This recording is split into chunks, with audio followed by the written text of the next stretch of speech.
Hey everyone, Mark and Steve here. Before we get started today, we want to let you know about Dare to Connect, our new online interactive video platform.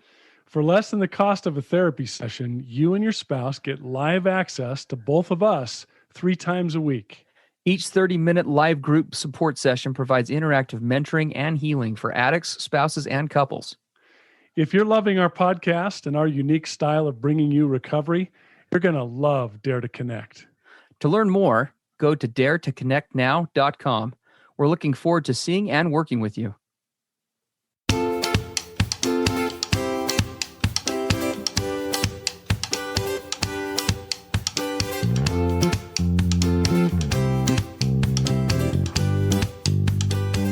Hey everybody, I'm Steve Moore. And I'm Mark Castleman. We know the pain and heartbreak of porn and sex addiction. And we know the triumph of breaking completely free. Every day, we help our clients find hope and healing. Join us in the fight to take back your life, your marriage, and be stronger than ever. This is the PBSE Squared podcast.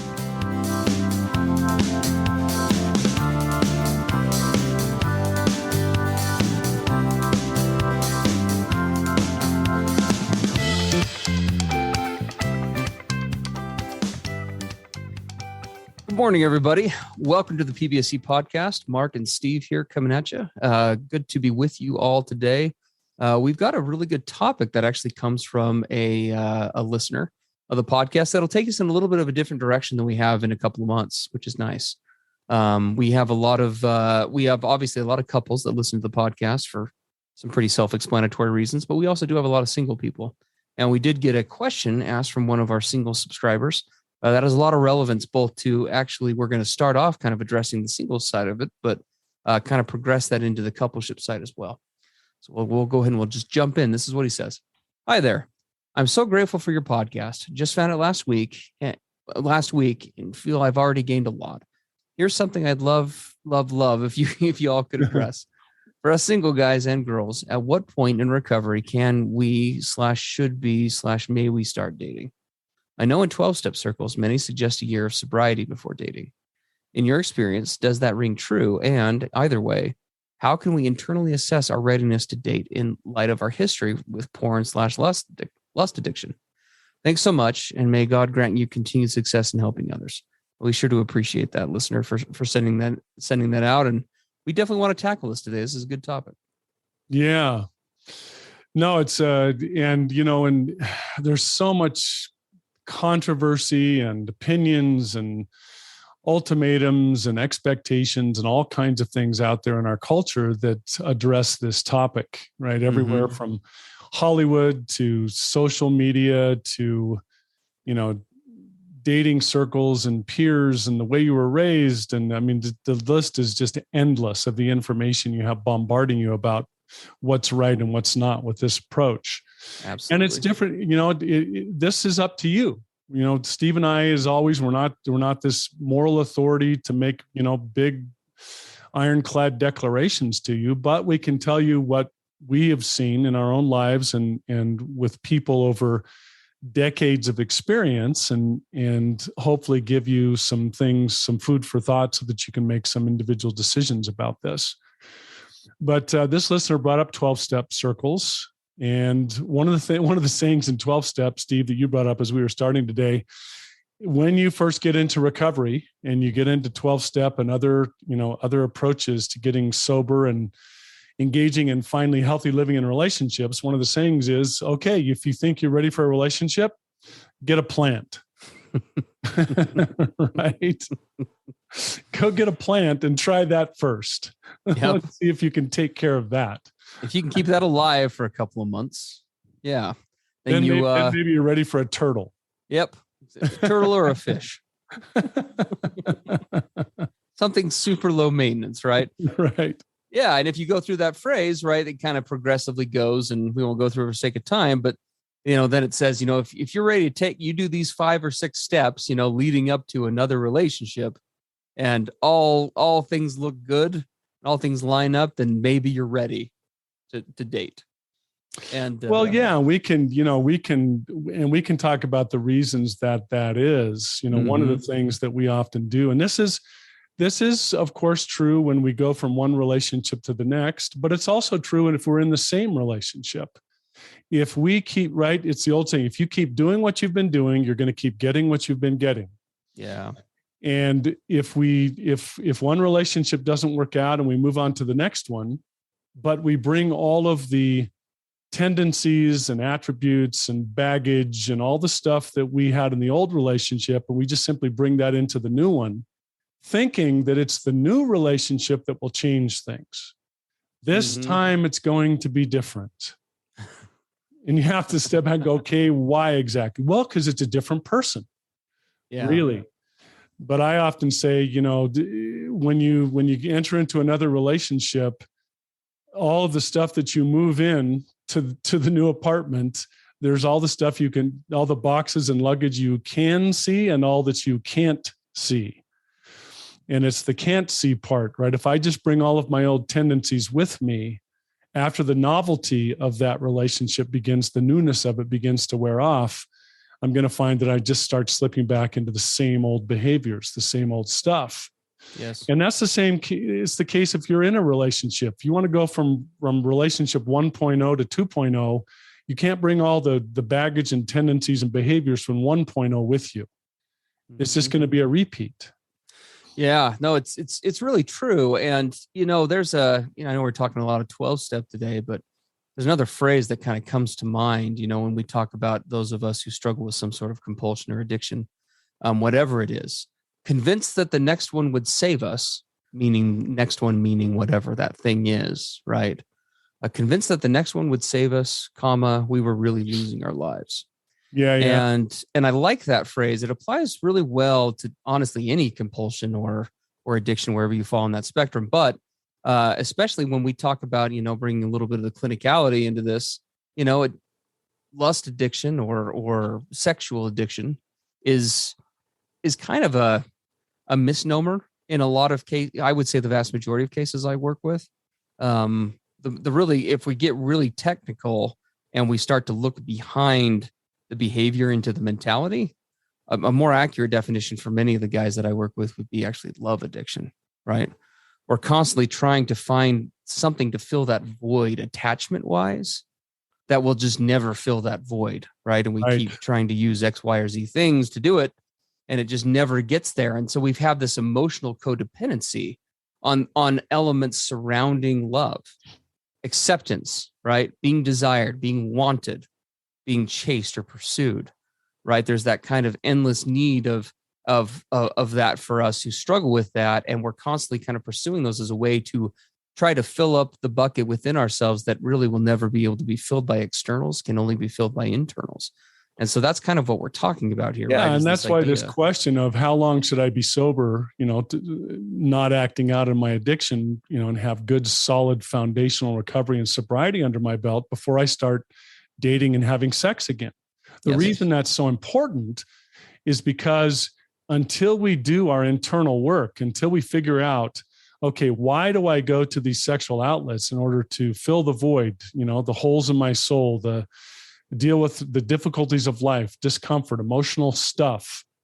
I have to be very, very careful when I try to return to a human relationship where sex is reintroduced, because otherwise I run the risk, if I haven't done my good solid work long enough, that I go right back into that sexual outlet being my codependence, right? A way to deal with my emotional baggage and blockage. Sex is my escape, my self-medication, my avoidance of deep issues. And here's the paradox of the whole thing. If we go to sex too soon, or before going through all the layers of developing a friendship and an intimacy in a relationship, then sex actually becomes an avoidance of intimacy. Yes. And I know that sounds weird probably to a lot of, whoa, how can sex be an avoidance of intimacy? Isn't sex intimacy? And that's right. And this is where it gets really messed up when people don't understand the difference. Yeah.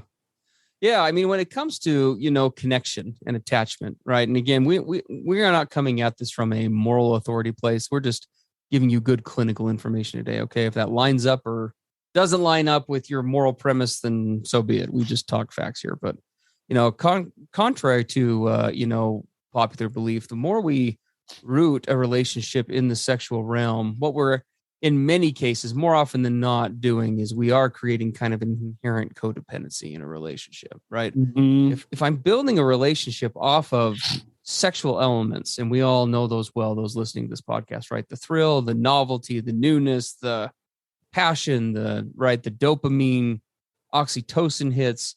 If it all becomes based on that, we are creating kind of this inherent codependency and setting ourselves up for an out of whack, out of balance relationship. Intimacy on the bigger spectrum, right, happens along this huge cross section of connection, right? And it happens in so many ways. It's everything from, those first casual conversations in a dating relationship all the way to the deeper intimate ones, and then actions that kind of accompany that. And there's a balance to a natural flow of a relationship that happens that creates a technical stability to a relationship, right? When we build up intimacy in one area, we kind of progressively, that leads to a buildup in another area, and these different areas kind of stay in league with each other when we're talking a healthy progression within a relationship.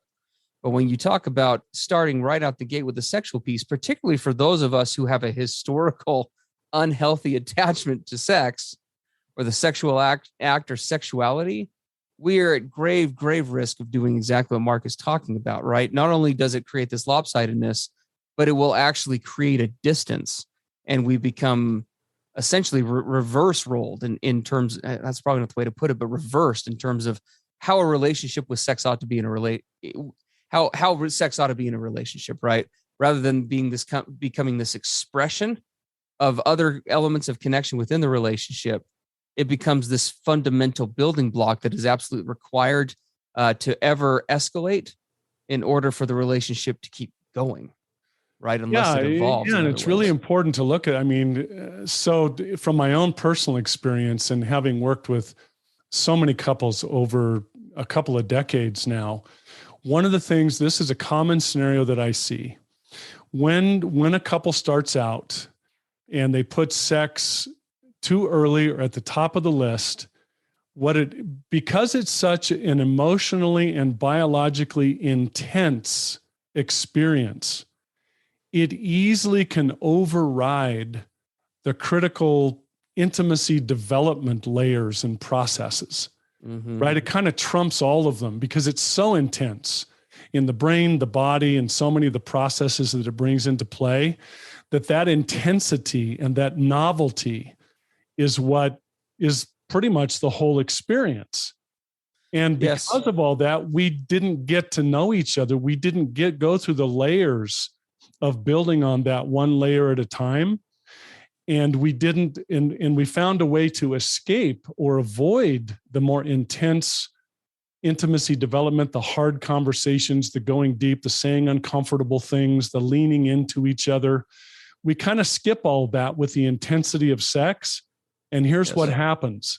I'll have couples after the novelty of that wears off, and because the sex is the be all end all for them and what their foundation is based on, they have to try to keep increasing the intensity. They have to keep upping the game. They have to keep pushing the envelope.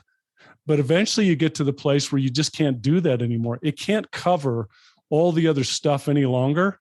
And then I'll have couples look at each other and say, do I really actually know you? Sure. Like, do I even like you? Are we compatible? Yeah. Right? If you remove the sexual element, what do we have? And I see that a lot where they kind of skipped the balanced building of all of the other foundational areas. And that leads to a lot of problems with connection and compatibility and friendship down the road. I see that all the time. Absolutely. Well, and here's the thing, guys, is sex, again, at the end of the day, this is not a moral discussion, but you're hearing from two guys who have explored in really disturbing, sad ways, more than we would care to admit, the realms of sexuality. And there is simply just nothing at the bottom of the barrel that is sustainable. There's just not. There is no position, no lingerie, no fetish, no whatever that it will ever be able to sustain a relationship long term nor will it ever really fill the void that you're looking for. Because I can have sex with somebody 15 ways to Sunday, but the only way I'm going to really be able to feel wanted or chosen or desired or picked or validated or, pursued by another person is if they're pursuing me as a whole person. Right. Sexually being one of those ways, but all of the other 55 other ways as well. And we have to have that in a balance if a relationship is to be sustainable, because just like with your addiction and those guys who are listening to this and gals who have struggled with that before, you know what I'm talking about. You will progressively chase something that just simply will not bring you what you are looking for. Well, and here's the, if we want to talk about this from a neuroscience standpoint or biology standpoint, if your relationship is heavily based on, that sexual component, what you have to understand is in the human brain, that part of you really is insatiable. It knows no boundaries. It will never be satisfied if that is what the main part of what you're building on. Right. My mentor, Dr. Paige Bailey, told me, says, Mark, the whole sex thing, taking just sex by itself is very much a dopamine kind of experience. It's the big rush. It's the big high, right? All the endorphins release. And it's like, wow, right? This is like a big drug hit. But he says, what too many people don't realize is that going for the big dopamine rush, they're stepping over the oxytocin side of this. Right, oxytocin, the bonding chemical, the cuddle chemical, the true connection. That's a slow burn, that isn't insatiable. Right, it lasts a long time. It builds slowly over time and connects and welds us together. And he says, too often in our culture, we step over oxytocin to get to the dopamine, and we don't realize how we're short-circuiting the ability to have true holistic intimacy. Yeah, I mean, there's obviously tons more we could say about this. This is kind of a never-ending topic, and so this kind of this extends not just to our single people looking into jumping into a relationship. This also applies to couples who are in a relationship right now and are looking to jump back into the sexual side of things. Right? There's a quote that I love from Cool Runnings, a movie made back in the '90s here in the States. And John Candy is talking. It's about the Jamaican bobsled team, bobsled team, and won't give you a full background for sake of time. But he's talking to the head bobsledder, and he's talking about his gold medal. It's a historical account of the first Jamaican bobsled coach was a washed out former bobsledder, and he'd been stripped of his Olympic medals because of cheating. And they're talking about why he cheated, and because the head bobsledder wants to know, like, why did you cheat? You had all these things, you had everything. And he looks at him, he says, a gold medal is a good thing to have, but if you're not enough without it, you'll never be enough with it. Mm-hmm. And this so applies to so many elements of addiction, that quote, but it definitely applies here, right? If I'm going to, whether I'm single jumping into a relationship or whether I am already in a relationship trying to deepen it, whether it's sexually or otherwise, I have to constantly be asking myself, right? Am I in a place where I am emotionally, spiritually, holistically able to find fulfillment and acceptance enough without that romantic tie, without that sexual tie, right? Healthy relationships are built on the premise of 1 + 1 = 5, not on the premise of 1/2 + 1/2 = 1. Mark and I hail strongly from a culture that very much, unfortunately, taught that on a cultural level. And frankly, any good romantic comedy will teach you the same thing.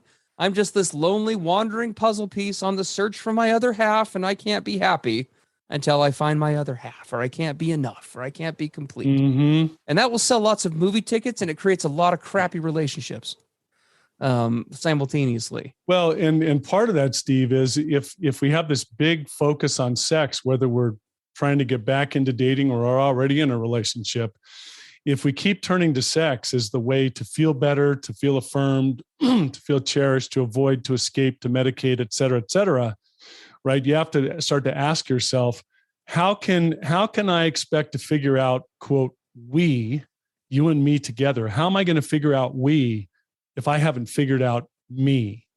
Yes. If I haven't done my individual work, if I am not enough without you or the sex, how can I ever expect for us to be enough? Yeah. Because if I'm not enough, what can I bring to the relationship? Right. A healthy relationship is based on two people who are going to struggle at times, but have the resources, the internal, like a non-scientific term, wit and clout, right, within themselves to be available to a partner, to be emotionally available if should the other one intermittently struggle, right? That on a baseline level, that's how relationships work. And if you've got one or both people who are inherently codependent on the relationship to survive, the more that is present, the more relationship is not symbiotic, it's parasitic. And parasitic relationships just do not last, at least not in a truly satisfactory way. And so you have to be able to find that happiness minus the sex, minus the other person, right? And be able to find that fulfillment and be, quote unquote, be enough without those things so that you can truly be enough in the relationship. It's kind of paradoxical. It is.